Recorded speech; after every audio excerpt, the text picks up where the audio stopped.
What if one quiet act of cruelty could echo louder than a scream? What if a room full of people saw it, heard it, and still chose silence? And what if the only person who dared to speak was someone no one expected? This isn't just a story about coffee, or a first job. It's about dignity, about the cost of indifference, and the moment one stranger reminded the world what courage looks like. Before we begin, let us know where you're watching from. And if stories that reveal the heart of humanity matter to you, like this video and subscribe to join us for more powerful, true-feeling tales. Because tomorrow, we're sharing another that might just restore your faith in people. Now, let me tell you about Lucas. He wasn't looking for trouble. He just wanted to make it through his first shift. But by lunchtime, he'd be shamed, laughed at, and no one would help him. No one. Until a familiar voice finally said, "That's enough." Morning light streamed through tall windows of Grind and Company, imbuing everything with a honeyed glow. It danced upon marble countertops, glinted against brass fixtures, and lit with soft promise the still expectation of a place to be inhabited. Under its golden light, the first tremors of tension stirred unseen, but unavoidable. Lucas Ray woke well before sunlight. His schedule was fastidious.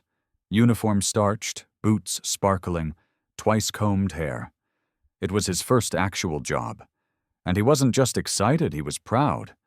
Proud to be a part of something. Proud to be needed. His sanctuary had become the pastry counter. His hands moved with jeweler-like precision as he placed each croissant. His rows of muffins were as straight as an army waiting to be reviewed. Lucas treated it with reverence. Not because others needed it to be, but because he needed it to be. He had Down syndrome, but he never used that to define himself. It meant just as much to him as his passion for stargazing, or the small scar above his left eyebrow that he got as a kid when he fell. Pity wasn't what he needed. He needed purpose. And here, at this coffee shop, he believed he could find it. By 8 a.m., there was a hum of activity in the store. Clatter of mugs, hiss of steamer milk, hum of conversation layered upon conversation like city traffic. Lucas navigated it all with silent industry, greeting each patron with a well-practiced smile, warm but not brash. He noted those small details others overlooked. A tile at the counter that was ever so slightly worn, the screeching hinge of the pastry cabinet, the barista who hummed under her breath whenever she was nervous. But as the hours ticked by, the atmosphere inside grew thicker. The queue extended to the door. Strangers became agitated. Cell phones flashed with notifications and grievances. And through it all, Lucas remained centered calm during strife. Until he wasn't. He saw him first, as did most people. A sharply dressed suit, highly polished shoes, a scowl permanently cemented onto his face. He exuded irritation, drumming his fingers against the strap of his leather briefcase as if time itself was an affront to him. He finally made it to the front and dumped a pastry onto the counter with a dramatic huff. Lucas grinned and grabbed for the tongs, but his hand trembled, and the tongs fell.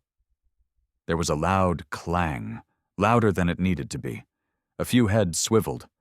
The man rolled his eyes. Lucas bent, picked up the utensil, and quickly straightened again. His cheeks blazed. His eyes remained fixed on the counter. It was there that whispers started. Softly spoken, but clear. Not full sentences, fragments sprinkled with sarcasm. A derisive snort. A hushed insult masquerading as a quip. Lucas went on. One pastry, one bag, one inhale at a time. He didn't look up. Someone else did anyway. A solitary man, sitting at a distance. Still sitting. Clint Eastwood observed with eyes that had witnessed decades of silence used as a tool and cruelty disguised as humor. He didn't intervene. Not yet. He was listening to all of this. Not yet. He saw everything, though. The lunch crowd had made the café colder. Gone was the warmth of the morning sun, replaced with a tingling tension that filled the atmosphere like an electric sensation just before a coming storm. Chatter still abounded, but it wasn't as effortless. Each smile seemed to be practiced, each pace hurried. Lucas Ray kept moving around the counter, his steps smooth but slower than initially. Not because he was fatigued, more because he sensed he was being watched. Not observed, watched. The disapprovingly attired man who had jeered moments before still hovered at a distance, arms folded, jaw clenched like granite. He wasn't speaking, but he didn't have to.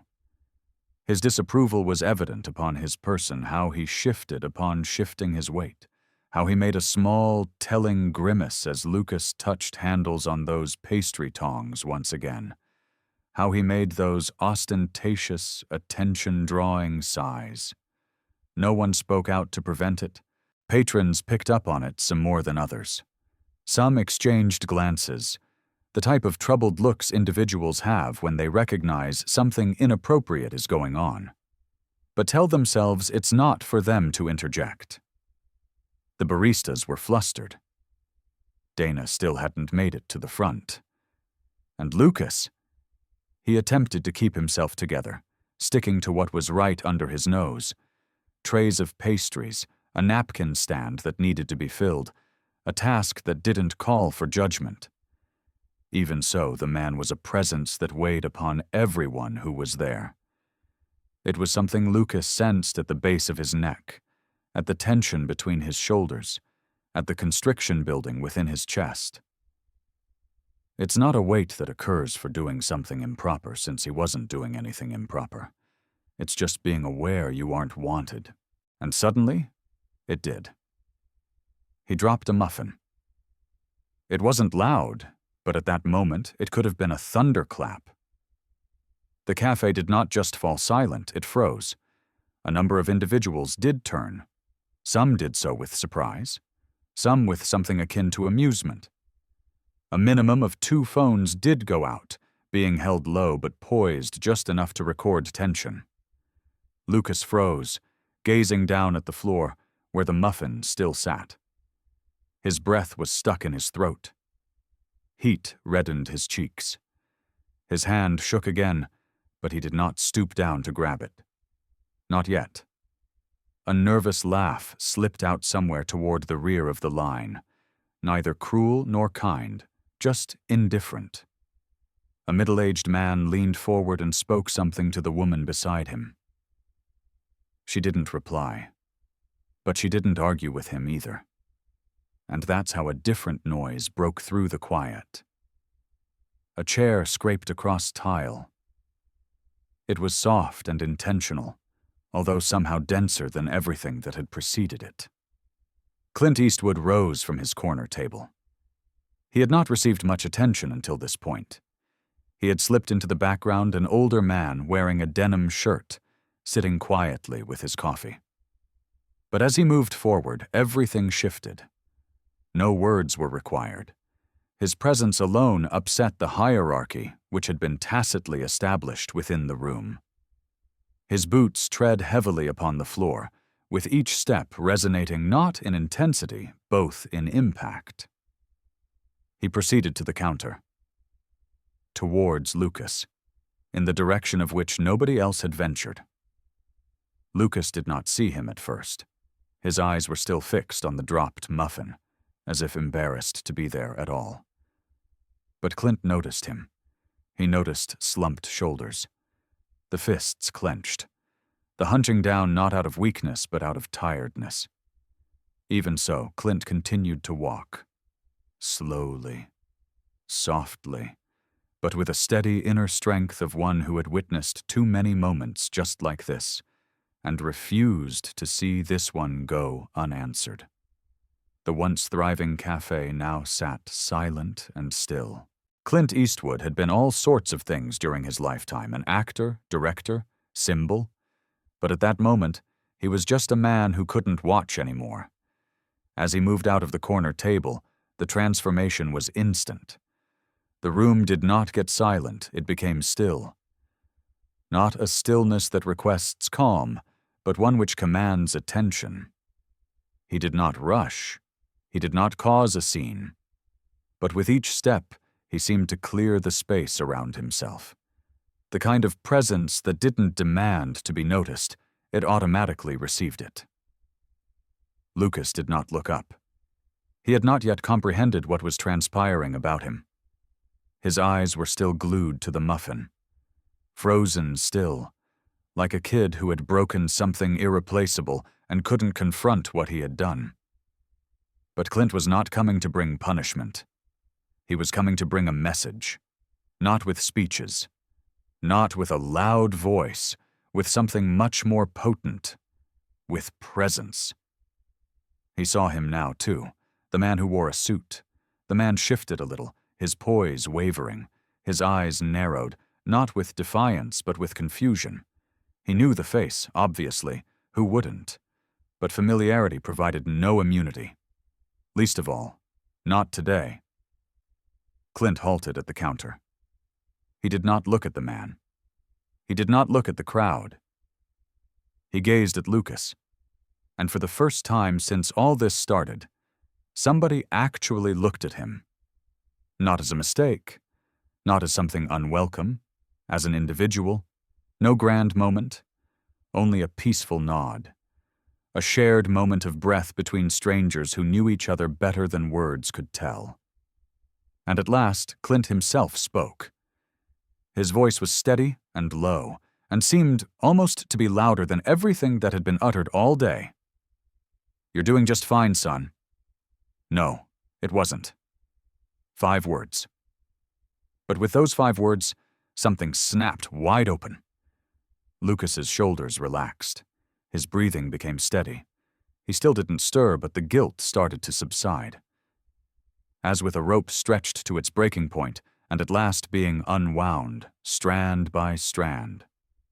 The café did not break into applause. Not yet. But there was a stir, a low hum of recognition. Patrons looked at each other, uncertain but attentive. Some avoided their eyes out of guilt. Some gazed upward out of curiosity. And one woman at the rear, she smiled. Not out of politeness, out of recognition. As if something inside of her stirred, and she recalled what being decent meant. The suit attempted to rebound. He grumbled something under his breath, superficial and derisive. It did not catch. No longer. The dynamics of power within the room had shifted, and he knew it. He started to leave, but nobody challenged him. No one had to. Because what was important wasn't that he was leaving. It was that others had finally quit following him. Lucas grabbed for a clean tray. His hands still shook, but not with fear anymore, with relief. Slowly, he cleaned the counter, systematically. And as he did, his stance altered, slightly straighter, a little firmer, not because tension had dissipated, for he was not carrying it alone anymore. Clint backed away, hands tucked into his pockets. He did not tarry for applause. He did not nod to the crowd. He had performed what he had set out to do. And the crowd? They remembered at last how it felt to have a conscience. No one stirred for several long seconds. Clint Eastwood's words remained suspended there, plain but permanent. "You're doing just fine, son." But it wasn't only Lucas who'd heard them. Everyone in the room had. It was like the spell had been broken. He lost his hold on the room as soon as he spoke, but now even he knew it. His swagger, his bluster, it was for nothing. His gaze swept around for a sympathetic supporter and found only avoiding faces. His smirk wavered, his shoulders squared. He backed away from the counter silently, with an awkwardness that belonged to a man out of place. But Clint did not watch him leave. He was already gazing at Lucas, and at Lucas alone. Slowly, Lucas's eyes were raised. It wasn't a dramatic change. No tears, no symphonic music building in the distance, only a subtle alteration of his look, a relaxing of his brow, a deeper than previous breath. A person at the front of the line applauded once, hesitantly, almost. Another one joined. Another one. And suddenly, there was an end to the once protective silence, giving place to something else. Recognition. A woman who was wearing a gray cardigan leaned forward, bending at the counter, and stated, "You did that better than most others would have." Her voice remained quivering but sincere. A scrubs-wearing man spoke up, saying, "You've got grit, kid. You really do." It wasn't a deluge of admiration. It didn't have to be. It was sufficient. Sufficient to remind Lucas and everybody else that he wasn't invisible. No longer. Dana materialized at his elbow, belatedly seeing what had transpired. Her eyes went wide, then narrowed into cold annoyance. But as she met Lucas's gaze, that dissolved into pride. She didn't have to ask what had occurred. She just placed a hand on his shoulder and squeezed it firmly and reassuringly. Lucas breathed out through his nose. It wasn't a smile, just barely a relaxation of tension in his face. A storm had swept through him. It had not crushed him. It had uncovered him. Individuals returned to their coffee, but the atmosphere at the café had shifted. There was no longer fidgeting, no longer superficial laughter. Discussions became warmer. Orders were received with more patience. The whole room had reoriented itself around a truth that it had been afraid to face. That words aren't as hurtful as those none of them uttered. And that decency is not loud, although it is louder than cruelty once somebody is courageous enough to begin. Clint stayed where he was for several moments longer. Not for show, but to witness. He didn't deserve thanks. He wasn't expecting an ovation. All he needed to be certain of was that it would endure, that what had shifted wouldn't disappear once he closed the door behind him. And it did last for now. He went back to the counter. His apron rumpled, his hands still quivering noticeably. But he was upright. Still upright. Taller to boot. And as soon as the next customer approached, she smiled warmly at him. "Take your time," she advised. Lucas nodded. He did. And for the first time that day, time felt like it was finally on his side. The café didn't cheer. There were no grand speeches, no viral moment, no swelling music as credits rolled. Something, however, had changed. Not only within the room, but within those who occupy it. Conversation started again, but slower and quieter. Gentler. Cautious, as if all of them were reteaching themselves how to talk without hurrying, how to occupy space with others without seeing through one another. Lucas was moving with greater steadiness behind the counter. The fear was not eliminated, but no longer possessed him. He had looked into its eyes, endured it silently, and emerged at the other end not shattered, but stronger. He packed pastries once again, cleaned the counter once again, and smiled once again. But that smile wasn't like before. It wasn't something he had to practice. He wasn't seeking to belong anymore. He knew he did. Close to the front window, the cardigan woman hung around longer than she had to. She kept sneaking looks back at Lucas as if attempting to commit to memory. Behind her, the man with the scrubs accepted his coffee with a lack of complaint. And that once too busy to notice barista? She provided Lucas with a small nod whenever she came by. Nothing much. But it was enough. Clint Eastwood sat at his table, as usual, silent as ever. Didn't bring out a phone. Didn't engage anyone in conversation.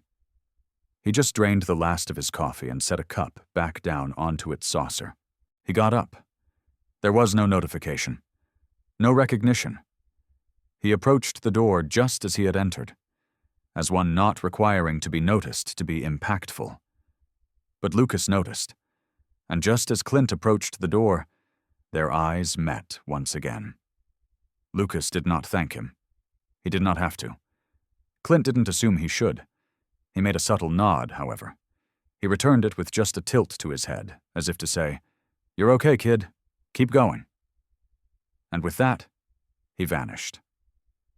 The door creaked open. Light poured through. And just as suddenly, Clint Eastwood vanished into everyday afternoon. No lights, no clapping. But everyone within that cafe would recall. They would recall how the air shifted, how once their silence had been safe, and how that became bitter. They would recall the boy with shaking hands and an unwavering spirit, the one who spilled a muffin, and somehow made the world a little bit human because of him.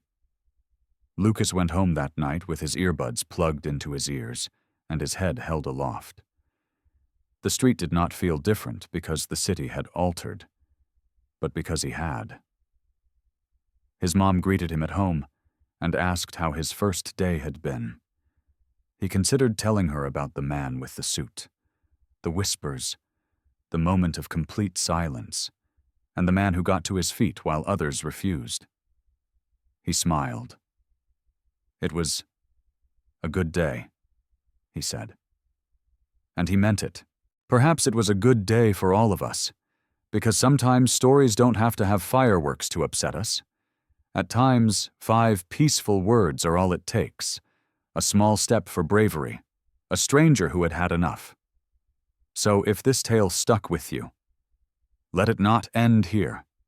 Post a comment below. Like the video. Subscribe for more stories that remind us kindness is not weakness, and silence is a choice.